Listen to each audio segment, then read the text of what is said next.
ang invitation ko doon sa mga yung mga nag-educate din, lalo pat meron tayong alam, gamitin natin yung lengguwahe na maunawaan tayo ng iba. Tama. O kasi kapag yung 'di ba? Iba kasi ang dami ng alam talaga, pero yung word, yung pare, mas sanay sila sa Pilipino, mas sanay sila na mas madaling maintindihan, mas nakakatulong yun mas magaan. Kaya pansinin natin yung mga politiko na napaka-given naman yung sinasabi, napaka-cliche, wala na magugutom, etc. Pero naniniwala sila kasi yun yung mabilis na matandaan.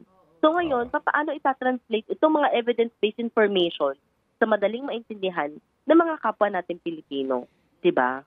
Yes po. Yes, Oo. yes na yes. At yan nga yung ginagawa mo ngayon, Doc Rian. May reason pala kung bakit pag pinapanood ko yung videos mo, the way you send your message to your audience, medyo mas malambing yung pag-explain mo, mas maayos sa pakikipag-usap. Kasi may factor din yun, pag nafe-feel nila na parang mababa ang tingin mo sa amin, mas di ako makikinig sa'yo.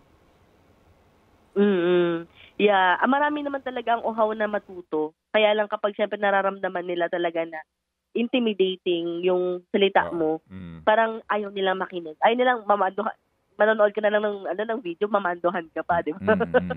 Parang gano'n.